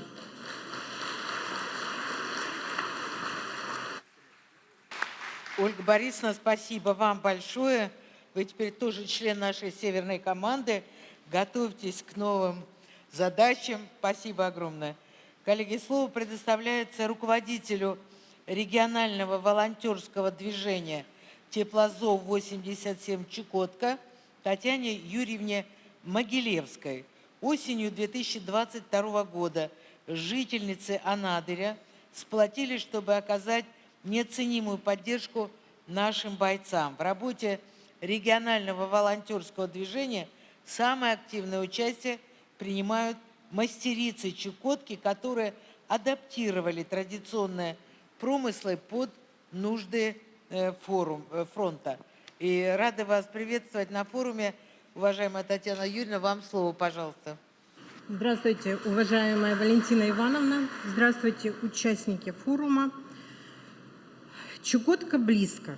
Мы, как и все женщины нашей большой страны, ждем наших родных, сыновей, мужей, братьев и отцов. Хочу поделиться с вами историей нашего движения. Историей о том, как в непростое время люди находят в себе силы объединяться и делать важные по-настоящему дела. Осенью 2022 году, в период мобилизации, мы, жительницы города Анадырь, в рамках проекта Народного фронта организовались в волонтерское движение, чтобы поддержать наших бойцов. Мы понимали, сейчас важна любая помощь, и каждая пара рук на счету. Началось все с самого, казалось бы, простого – сплетения маскировочных сетей и костюмов. Но мы четко осознавали, в зоне СВО маскировочная сеть – это не просто элемент маскировки, это зачастую вопрос жизни и смерти. На сегодняшний день нами изготовлено и отправлено на фронт более 40 тысяч квадратных метров маскировочных сетей для блиндажей, техники и орудий. Кроме того, мы передали на фронт около 200 костюмов для снайперов и разведки. В каждую маскировочную сеть мы вплетаем молитвы. Ведь материнская молитва самая сильная. Наша деятельность расширялась. Мы организовали швейный цех, где выпускаем широкий спектр одежды, тактические носилки, одежду для бойцов, адаптированную одежду для госпиталей, шапки, балаклавы, а также меховые чижи. Они особенно важны, ведь помогают сохранять тепло в суровых условиях. Всего мы отправили около 8 тысяч сшитых изделий и более порядка 6,5 вязаных изделий. Помимо этого, наши мастерицы изготавливают окопные свечи. Еще одну вещь, которая делает быт на фронте хоть немного комфортнее. Особую гордость у меня вызывает молодежное крыло «Узелки Победы». Ребята наравне со взрослыми плетут маскировочные сети, участвуют в сборе и упаковке грузов. Их вклад сложно переоценить, и очень приятно, что труд школьников и молодежи получил широкое признание. «Узелки Победы» стали лауреатами Всероссийской награды «Горячее сердце» 2026 года. Это подтверждение того, что забота о Родине – дело каждого, независимо от возраста. В этом году мы запустили новый проект «Талисман для солдат».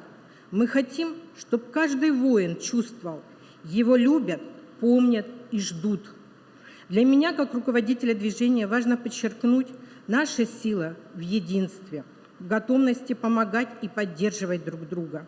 Мы делаем одно большое дело, и каждый вклад, каким бы малым он ни казался, имеет огромное значение. Хочу отметить также, что в каждом населенном пункте Чукотки, от Уэлена до Амалона, от Айона до Хатырки, работают волонтерские отряды. Женщины и дети в меру своих сил также изготавливают маскировочные сети и костюмы, шьют, вяжут теплую одежду, организуют сборы на благотворительных ярмарках, заготавливает сухое мясо, рыбу, жир для дальних походов. Известно, что одежда из меха северного оленя и нерпы легкая, теплая и самое главное, что боец в ней не заметен для тепловизора. Наши женщины шьют именно такую одежду для наших ребят. Такие уникальные мехпошивочные работают в Лойрево, Амгуэме, Певеке, Узбелой. Многие жители регионов отмечены наградным знаком ОНФ «Все для победы». Наши традиционные знания также применяются на СВО. Так, традиционное оружие морских охотников на водоплавающую птицу является удобным подспорьем для бойцов на передовой. Ребята им пользуются для защиты от дронов. Общими усилиями матерей, жен, детей мы приближаем победу. Она нам всем очень важна. В единстве наша сила. Спасибо большое.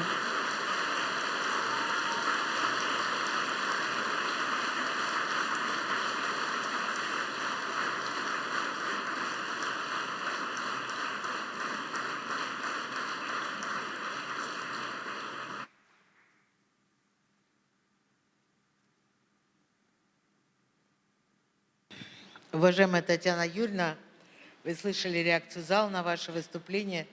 Хочу сказать огромные слова благодарности вам и всей вашей команде, и всем нашим женщинам России, которые сегодня, находясь, что называется, в тылу, они делают все для победы. Они делают все для того, чтобы наши герои специальной военной операции чувствовали эту заботу, внимание, чтобы облегчить им жизнь. Вот всем женщинам низкий поклон. Спасибо и женщинам Чукотки. Спасибо огромное. Ну и в нашем форуме принимает участие Владислав Гарич Кузнецов, губернатор Чукотского автономного округа. Пожалуйста, вам слово.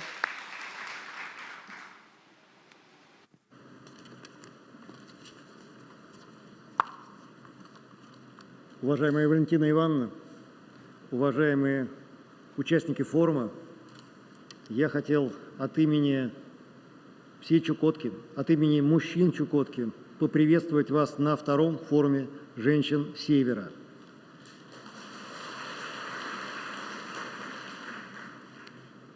Прошло 3 года со времени проведения первого форума женщин Севера, и за эти 3 года действительно реализовано большое количество законодательных инициатив, и это не просто законодательные инициативы, это те инициативы, которые имеют исключительно практический характер и меняют к лучшему жизнь народов Севера. Валентина Ивановна сегодня уже говорила об этом, и я бы хотел сказать, что, допустим, очень важно то, что были внесены изменения в образовательный стандарт, и у нас на Чукотке появился первый кочевой детский садик. Это очень важно, потому что мама может находиться с ребенком. Ну и, безусловно, форум собирает представителей всего женского сообщества. Это и деловое сообщество, и социальные работники, учителя, врачи, представители коренных малочисленных народов Севера. То есть это все те люди, которые складывают основу жизни нашего региона, других регионов народов Севера. У нас самобытный, многонациональный регион. Уверен, что нам есть что показать, поделиться опытом Чукотки. И вот Алексей Олегович говорил о том, как важны женщины с точки зрения управления для Севера. И я хочу сказать, что Чукотка в этом плане точно уникальный регион, потому что с 1961 года в течение 30 лет Чукоткой руководили женщины. И планка стоит на очень высоком уровне. И на Чукотке всегда с уважением относились к женщинам, и особое место в этом отношении, конечно, занимает материнство. И у нас есть поговорка «Родная земля, как любимая мать». И, Валентина Ивановна, вы сегодня цитировали нашего знаменитого писателя Юрия Сергеевича Рытхеева. Если позволите, я тоже процитирую. Очень важно о материнстве. Он написал: «Двух матерей не бывает». Очень глубокая мысль. И Мы в своей работе, я на это ориентирую своих коллег, свою команду, что мы должны быть регионом, где созданы условия для поддержания материнства, для того, чтобы семьи жили счастливо. И тот перечень мер, который мы используем для поддержки, он выверяется постоянно, он выверяется на встречах с сообществом молодых матерей. То есть мы садимся, разговариваем, смотрим, какие меры работают, какие не работают. Еще очень важный фактор, чтобы люди знали, что эти меры есть.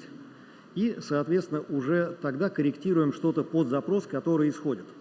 И здесь в каждом районе у нас работают семейные советы. Мы сделали 2 семейных МФЦ и будем расширять эту практику. Это работает.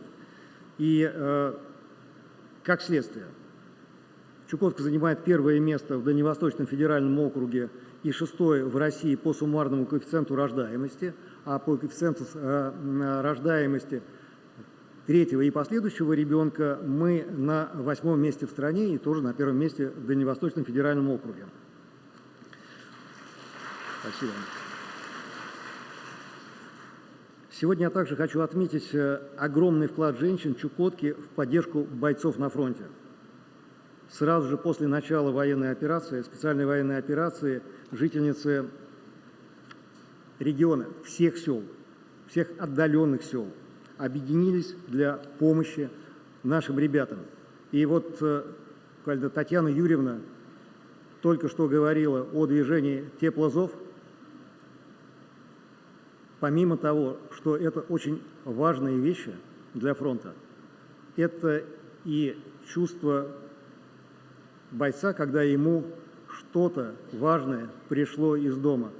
Это очень дорогое, и это очень сильно мотивирует. Спасибо большое Теплозову, спасибо большое ребятам, узелкам Победы за эту работу. Это неоценимо.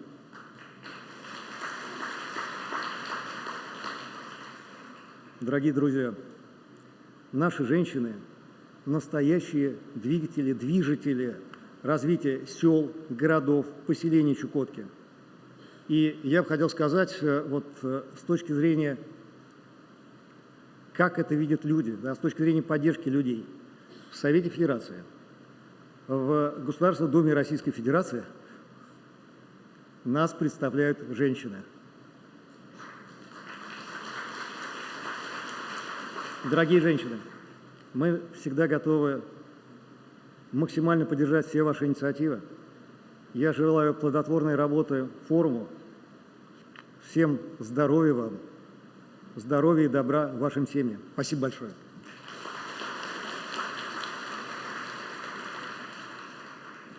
Спасибо вам, Владислав Гарьевич, за участие, за такую активную поддержку и создание условий для женщин Чукотки. Коллеги, в нашем форуме принимает участие еще одна выдающаяся женщина, без преувеличения, заместитель министра обороны Российской Федерации, статс-секретарь, руководитель Фонда «Защитники Отечества» Анна Евгеньевна Цивилева. Анна Евгеньевна, спасибо, что вы с нами. Прошу вас на трибуну. Приглашаю. Коллеги, вы знаете, что Фонд «Защитники Отечества» главный у нас по комплексной поддержке участников специальной военной операции, их семей. И, конечно, Анна Евгеньевна за это время создала очень такую мощную систему, структуру, команду, которая занимается этой важной работой в России. Пожалуйста, Анна Евгеньевна, вам слово. Добрый день, уважаемая Валентина Ивановна, Алексей Олегович, уважаемые участники пленарного заседания, дорогие, любимые женщины. Особенно хочу поприветствовать женщин с Севера. И начну, наверное, свое выступление с очень значимой цитаты, актуальной цитаты. «Масса без объединения бессильна, а объединение без знания, идеи, целеполагания бесполезно». И сегодня нас объединяет Север, а укрепляет это единство женщина. И, наверное, закономерно, что и в Государственном фонде «Защитники Отечества», который был создан по указу президента и призван помогать, поддерживать наших участников, которые возвращаются к мирной жизни после специальной военной операции, а также поддерживать семьи погибших и пропавших без вести героев. Из 4500 социальных координаторов 80% это именно женщины. Это мамы, жены, дочери наших героев. Это общественные организации и волонтеры. И, наверное, может быть символично, но именно женщина становится помощником и тем фундаментом, опорой для наших героев, а зачастую и смыслом их жизни, смыслом защиты и стремления к победе. Я хочу поприветствовать и поблагодарить наших уважаемых, дорогих женщин Севера за их стойкость, за силу их характера, при этом безграничную доброту, душевность и женственность. Берегите себя, будьте счастливы, и пусть в каждом доме, в каждой семье будет мир и благополучие. Поэтому большое спасибо, Валентина Ивановна, за ваше внимание к женской повестке, за вашу поддержку Фонду «Защитники Отечества», потому что действительно, пока мы едины, мы непобедимы. И очень приятно, что женщины сегодня действительно собрались в таких красивых одеждах. Недавно мы провели фестиваль, который назвали «Женское сердце России», который прошел как раз, объединил наши субъекты Дальневосточного федерального округа. Это женщины-участницы, мамы и жены погибших героев, которые представляли не только Фонд «Защитники Отечества», но и несли свои традиционные ценности, культуру, особенности еды. И все это было действительно очень многообразно и объединяюще. Поэтому спасибо и работаем вместе, идем по жизни вместе. Спасибо.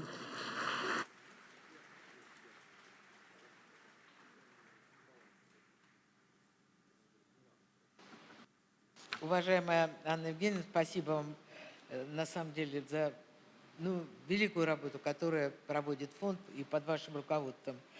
Уважаемые друзья, слово предоставляется директору Государственного бюджетного учреждения «Сахалинский туристско-информационный центр», выпускнице программы подготовки управленческих кадров для Госслужбы Института развития Дальнего Востока и Арктики Муравьева-Амурский 2030 Виктории Николаевне Ступиной.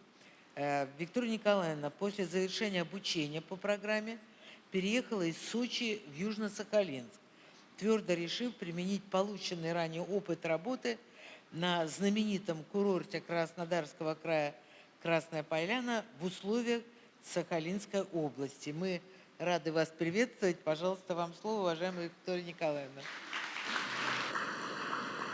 Здравствуйте, уважаемая Валентина Ивановна, Алексей Олегович, участники форума. Позвольте с вами поделиться моей историей переезда из Сочи в Южно-Сахалинск.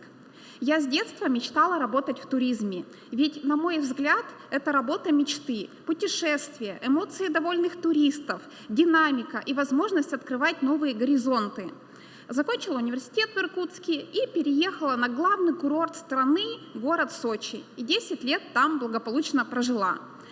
Переломным моментом в 2023 году стало поступление на программу подготовки управленческих кадров для целей Дальнего Востока, а сейчас уже и Арктики, Муравьев-Амурский 2030. За время обучения на программе я открыла для себя мир сильных людей, амбициозных масштабных проектов и чувство опоры на ближний круг единомышленников. Мы с ребятами до сих пор общаемся, обмениваемся мнениями, делимся лайфхаками из жизни. И мне очень ценно и приятно видеть в зале часть девушек, которые также закончили эту программу, и мы друг друга поддерживаем здесь. На самом деле я не одна, кто переехал жить на север. Нас много, и с каждым выпуском становится больше. Сейчас уже проходит обучение 5-й выпуск. По итогам обучения приняла решение круто поменять свою жизнь и переехать из Сочи аж на Сахалин и Курилы. Я могу честно сказать, что изначально, когда эта идея возникла, это все выглядело как авантюра. Я помню, когда пришла с подписанным заявлением к своему директору на курорте, он, честно говоря, был шокирован, сначала не поверил, но потом в итоге отпустил с миром и подписал, и до сих пор помогает советам.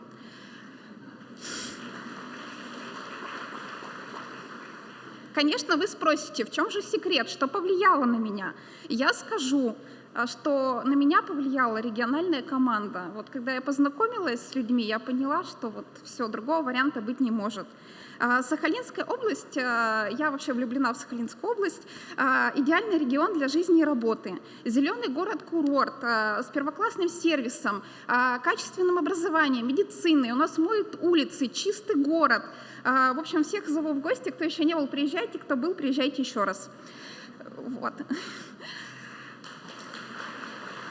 Ну, собственно, работаю я в прекрасной сфере, в туризме. Если говорить про сферу, что у нас развивается? Развивается медицинский туризм. Сейчас мы начали развивать активно. Я вот, собственно, являюсь частью этого проекта. У нас много разных историй бальнеологических. Минеральная вода, грязи, термальные источники, лечебная косметика, БАДы. В общем, можно говорить бесконечно. Прекрасная природа. Самый большой остров самой большой страны находится у нас. И это остров Сахалин. Вот. Также 3 сентября 1945 года на острове Шумшу, это северные Курилы Сахалинской области, закончилась Вторая мировая война. Между прочим, мы тоже развиваем патриотический туризм. Ну а еще у нас начинается день и много всего интересного. Среди проектов, с которыми на данный момент работаю, это единое туристическое окно Go Сахалин, то есть приезжая к нам в регион, вы просто вбиваете в интернете и подбираете все, что нужно туристу. План мероприятий различный, событийный. Ну и, конечно, в заключении я хотела бы сказать слова благодарности, приглашения Совету Федерации за рекомендацию Министерству по развитию Дальнего Востока и Арктики и за доверие и поддержку региональной команде Сахалинской области. Я точно знаю, что впереди у Дальнего Востока и Арктики очень большие перспективы, а наша общая задача – воплощать эти мечты в жизнь. Спасибо за внимание. С такой любовью, теперь уже к родной сахалинской земле, с такой эмоцией, вот хочется всем встать и тут же вместе с вами полететь на Сахалин. Так что туристическая отрасль Сахалина обречена на успех. Коллеги, сейчас я хотела бы предоставить слово основателю проекта «Этнокомплекс ОДО» Республики Саха-Якутия Дарье Ивановне Неустроевой. Дарья Ивановна – мама 5 детей. Вместе с семьей оформила 5 дальневосточных гектаров в Томпонском районе и построила туристическую базу в 607 километрах от трассы Колыма. Туристический центр посещают не только российские, но и иностранные туристы. Дарья Ивановна, пожалуйста, вам слово. Расскажите об истории своего успеха. Спасибо за предоставленную возможность. Уважаемая Валентина Ивановна и Алексей Олегович, уважаемые участницы и гости форума, я с крайнего севера, и мой дом – это этнокомплекс ОДО в горах Восточной Хандыги, среди величественных верхоянских хребтов суровой и прекрасной Якутии. И для меня сегодня большая честь говорить от лица севера, от лица традиций, которые живут не только в музеях, но и в наших семьях, в наших руках. Я основатель и владелец этнокомплекса ОДО. Для меня это не просто бизнес, а пространство, где мы передаем и собираем то, что веками формировало характер северян. Уважение и любовь к природе, умение выживать и оставаться человечными, способность объединяться. По профессии я юрист, многодетная мама. Долго работала в офисе и поняла, что жизнь летит мимо, и уволилась в один прекрасный день в никуда. К тому времени уже была безумно влюблена в наши горы. Мое первое восхождение помню как вчера. Я дико боялась высоты, но заставила себя подняться на пик горы и переродилась. И тогда и родилась мечта. Создать нечто неповторимое, что будет передаваться из поколения в поколение. На тот момент я переродилась и поняла, что сделай в этой жизни больше то, что больше всего боишься, и обретешь свободу. Я действительно обрела свободу. В феврале 23 года, благодаря программе «Дальневосточный гектар», мы оформили первые гектары вместе с семьей. Мечта стала целью. А в июне того же года мы с семьей оставили зону комфорта и переехали в дикую горную местность, где ближайший населенный пункт находится в 125 километрах от нас. Рядом знаменитый полюс холода. Передо мной был чистый лист, и на этом листе я решила написать историю успеха своей семьи. Было непросто. Стройка вдали от цивилизации, жизнь в вагончике, доставка материалов, суровые климатические условия. Но я вспоминаю пословицу «Не имей 100 рублей, а имей 100 друзей». Именно поддержка большой семьи, друзей и близких и сотни благодарных гостей помогли преодолеть все трудности. Мы не просто построили за эти 3 года бизнес с нуля, мы создали особенное место силы, где люди отдыхают душой и прикасаются к удивительной природе Дальнего Востока. Сегодня наша ОДО – единственная в республике круглогодичная турбаза в горах на высоте 700 метров над уровнем моря. Вокруг Верхоянские хребты, рядом протекает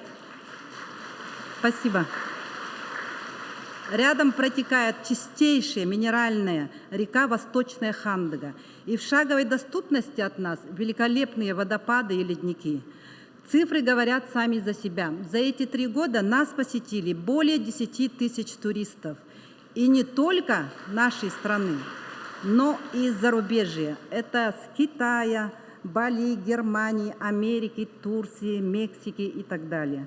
Мы охватываем практически на сегодня все виды туризма, от экотуризма и семейного отдыха до делового и спортивного. Впереди очень много планов, и они идут от самого сердца. Один из них – создание пансионата для пожилых людей, настоящих хранителей традиций наших. Их опыт, знание языка, ремесел и тайги не заменят никакие учебники. И именно они будут создавать не просто сервис, а атмосферу родового дома, где каждого гостя будут встречать с душой. Наша мечта масштабируется. Впереди у нас задача создания целого этногородка. Это будет не просто расширение базы, а новая точка на карте Дальнего Востока.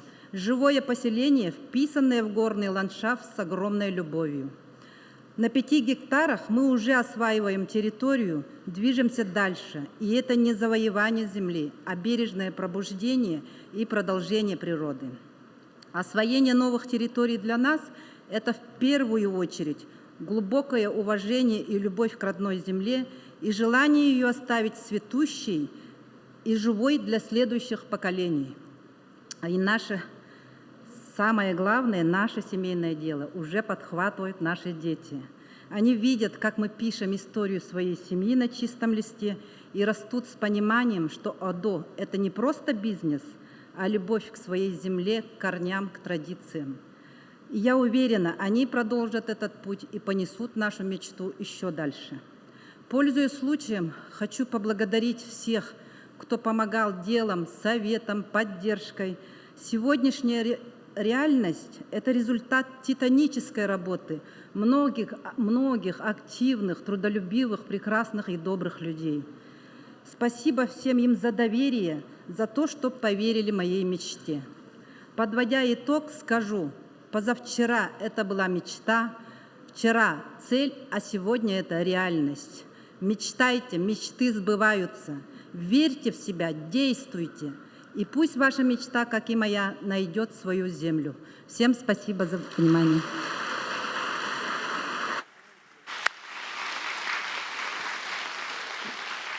Дарья Ивановна, вы знаете, что вы потрясающая женщина, необыкновенной красоты. Коллеги, ну, Ну кто еще мог поднять? Вот 5 гектар, сотни километров вообще. И такой реализовать колоссальный проект. Теперь у вас есть один хороший знакомый, министр по развитию Дальнего Востока. Да, и вы удачно приехали в Москву, удачно выступили. Я только что министру говорю, немедленно посмотрите проект и окажите всю помощь и поддержку, чтобы другие тоже так же развивались. Спасибо. Огромное спасибо всем. Ну просто, коллеги, вот душа радуется. Молодец, спасибо. Спасибо. И вам, и вашему супругу, и детям успехов, счастья и добра. Спасибо. Да. Все, вы попали на ОДО, это точно. Да, я хотела спросить, извините мою необразованность, ОДО, почему ОДО? Можно, да. Все знают, что такое, почему названо ОДО? Дарья Ивановна, расскажите, пожалуйста. Это очень интересно. Мне приснился сон. И в этом сне я узнала, что я из рода ОДО. Это был вещий сон. Понятно. Какой у вас род знаменитый? И как вы его теперь прославляете? Спасибо. Спасибо.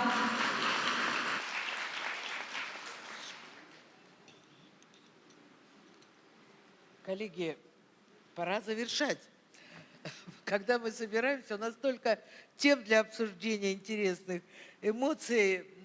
Думаю, что давайте мы дискуссию закончим на этом. У нас предстоят еще 2 дня, насыщенная деловая программа. Кто не сумел выступить, у вас будет возможность высказать свои предложения, поделиться своими историями успеха. А сейчас я предлагаю перейти к церемонии торжественного награждения лауреатов премии Евразийского женского форума «По зову сердца». Передаю слово ведущему церемонии, пожалуйста. Спасибо, Валентина Ивановна. Добрый день. Позвольте начать торжественное награждение лауреатов премии Евразийского женского форума «По зову женского сердца». Лауреаты этого года – это координаторы проектов Совета Евразийского женского форума по поддержке женщин с Севера. Лауреатом становится проект Совета Евразийского женского форума «Женщины в социально-экономическом развитии Дальнего Востока и Арктики». Награду получает координатор проекта, заместитель министра Российской Федерации по развитию Дальнего Востока и Арктики Эльвира Рамиловна Нургалиева. Давайте познакомимся с проектом и внимание на экран. Земли бескрайних просторов, суровой красоты и особой силы. Здесь живут люди несгибаемой воли, и среди них женщины, которые становятся основой движущей силы перемен. Они руководят школами и больницами, развивают предпринимательство, воспитывают детей, объединяют сообщества и меняют жизнь к лучшему. Проект «Женщины в социально-экономическом развитии Дальнего Востока и Арктики» под руководством Эльвиры Нургалиевой помогает женщинам раскрыть свой потенциал и стать лидерами изменений. Масштаб проекта поражает. В программе «Женщина-лидер. Север и Дальний Восток» уже приняли участие более 300 женщин, которые разработали свыше 50 социальных проектов. В образовательной программе «Управление развитием городов» 63% участников – женщины, а в программе «Управление креативными пространствами» 55%. Особое внимание проект уделяет поддержке семьи и материнства. Уровень рождаемости на Дальнем Востоке выше, чем по стране. Сохраняется многодетность. Эльвира Рамиловна объединяет большие государственные задачи с искренним вниманием к людям. За цифрами и стратегиями она видит человеческие истории и понимает, развитие территорий невозможно без доверия и участия женщин, которые здесь живут, трудятся и искренне любят свою родину. А ваши аплодисменты, уважаемая Валентина Ивановна, Алексей Олегович, просим вас наградить лауреата.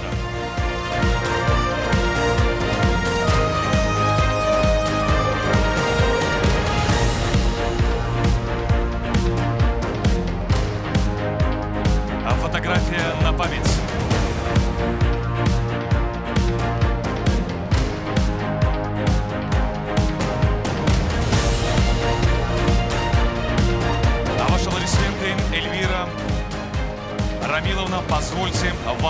слово.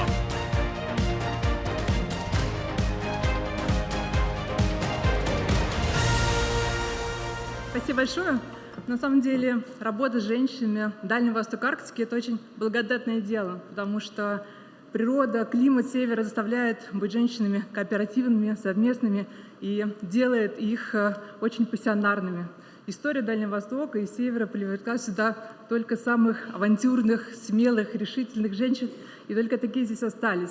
И поэтому в ДНК каждой из вас, дорогие подруги, уже это сила воли, смелость, яркость, глубокая культура, которая позволяет нам всем вместе делать такие большие, масштабные и важные вещи на Дальнем Востоке. Я благодарю за награду и, Валентина, вас благодарю за этот пример и возможность нам так объединяться и действительно работать одной очень сильной, сплоченной, искренней, эмоциональной командой под вашим руководством. Всех благодарю. Спасибо. Под аплодисменты провожаем вас в зал. Лауреатом премии Евразийского женского форума по зову женского сердца становится проект Совета Евразийского женского форума «Женщины Севера за сохранение традиций и устойчивое развитие территорий». Награду получает координатор проекта, член Комитета Совета Федерации по международным делам, вице-президент Ассоциации коренных малочисленных народов Севера, Сибири и Дальнего Востока по Дальневосточному федеральному округу Анна Ивановна Отке. Ваши аплодисменты. Познакомимся с проектом. Внимание на экран. Север, Сибирь, Дальний Восток. Здесь веками коренные народы живут в гармонии с суровой природой, в ритме древних традиций. И главной хранительницей этого богатого наследия является женщина.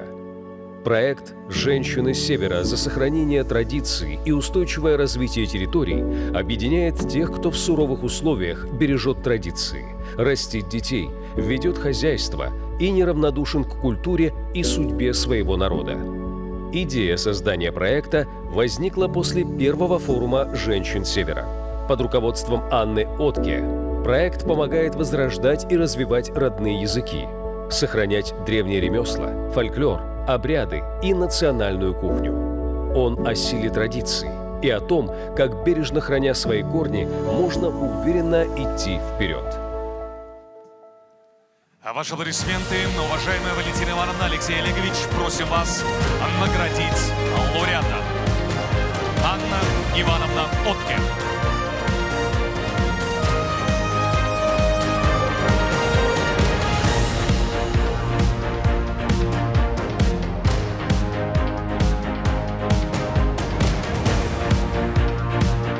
Фотография на память. А ваши аплодисменты, Анна Ивановна, позвольте предоставить вам слово.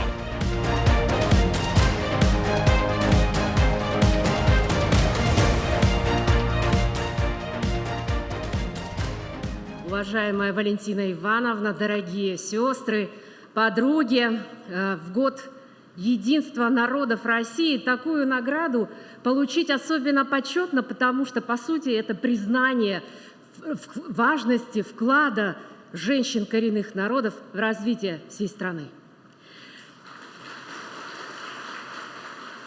Благодарю Евразийский женский форум и лично Галину Николаевну Карелову за поддержку в реализации проекта «Женщины Севера за сохранение традиций».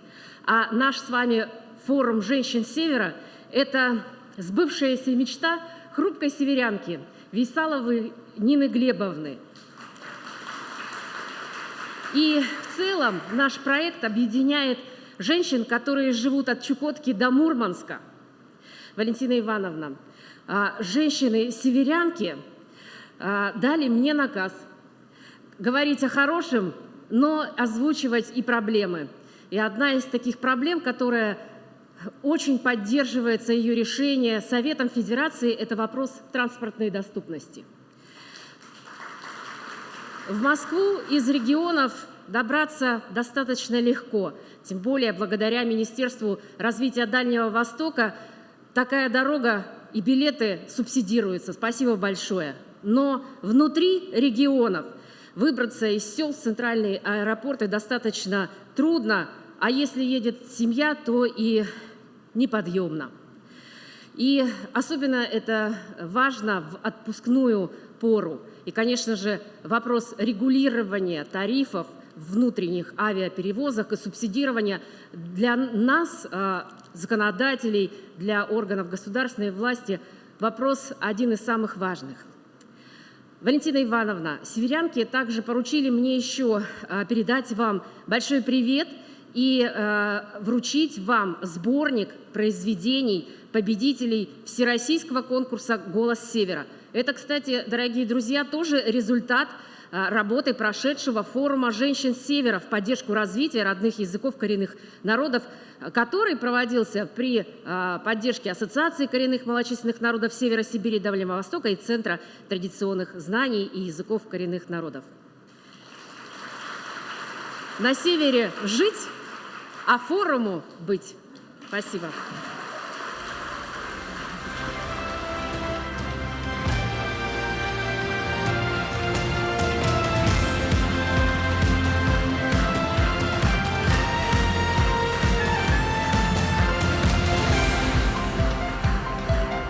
Анна Ивановна, спасибо. Аплодисментами провожаем вас в зрительный зал.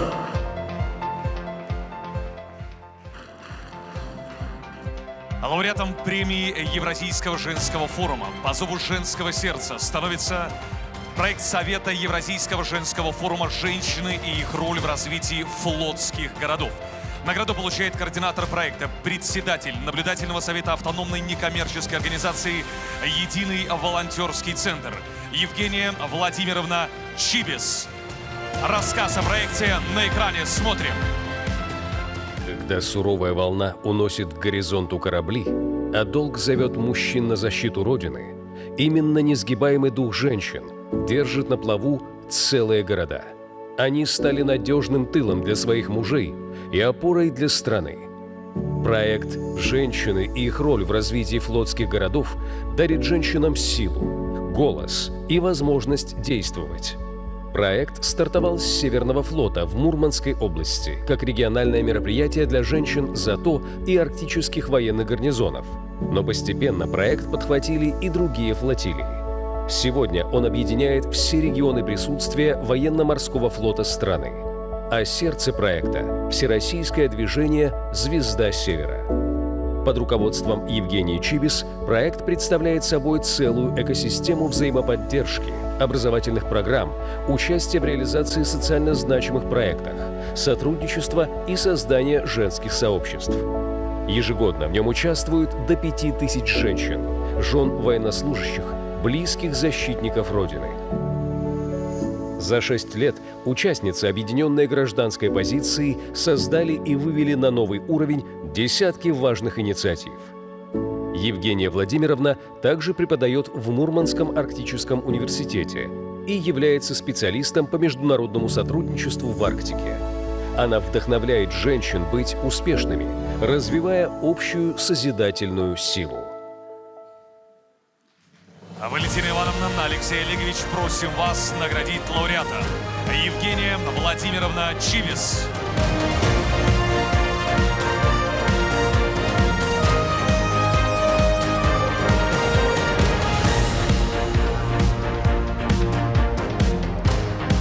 Фотография на память. Евгения Владимировна, вам слово.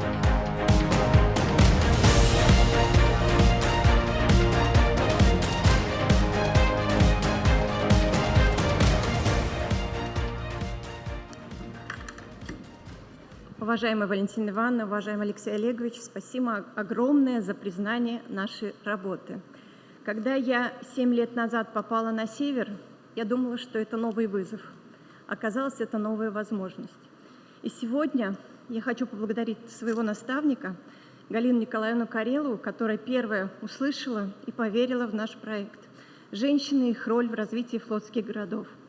И инициативы простых жен военнослужащих сегодня выходят на всероссийский уровень. Спасибо за то, что у меня получается делать то, что любишь. Получается вести за собой, потому что веришь в это.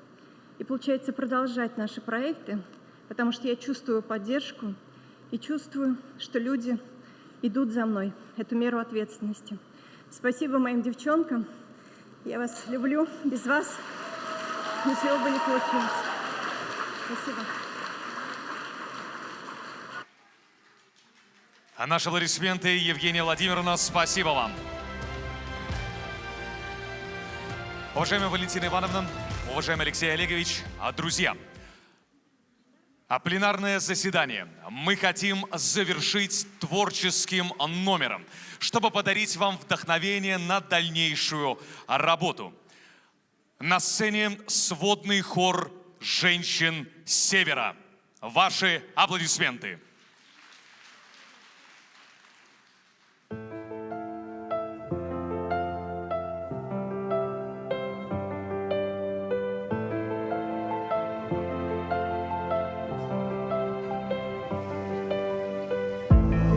По зову женского сердца объединим наши силы, чтоб развивалась достойно и процветала Россия. Мы друг на друга похожи все, ярким пламенем светим мы, вместе сделаем лучший мир, чтоб передать нашим детям. Воплощаем все мечты в реальность, вдохновляем своей силой веры, прогоняя прочь усталость, открываются любые двери. Все это мы, женщины нашей страны, меняем к лучшему мир, решимостью наделены, по зову женского сердца мы женщины лучшей страны, нет недостижимых вершин, прогресс и науки прорыв, по зову женского сердца. Единой сильной командой мы ежедневной работой свою страну развиваем, пройдя наш путь благородно, мы несем культуру традиций, мы все преграды осилим. Пусть вся планета гордится упорством женщин России. Когда мы вместе, мы можем все и всегда, ведь у каждой из нас своя суперсила. Посмотри, как расцветают наши города, и люди день за днем становятся счастливее. На мировой арене ярче нет и недостойней российских женщин, это точно. Наши глаза горят, наши сердца в унисон, идем вперед, плечом к плечу, с верой в успех и добро. Все это мы, женщины нашей страны, меняем к лучшему мир, решимостью наделены, по зову женского сердца мы женщины лучшей страны, нет недостижимых вершин, прогресс и науки прорыв, по зову женского сердца.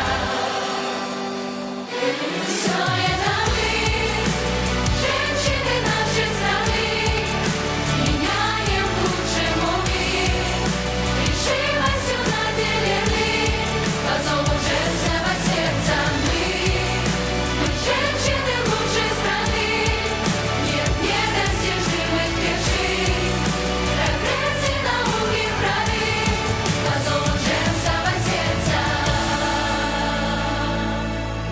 Ваши аплодисменты, сводный хор женщин Севера. А на этом пленарное заседание Север объединяет роль женщин в укреплении единства народов России завершено.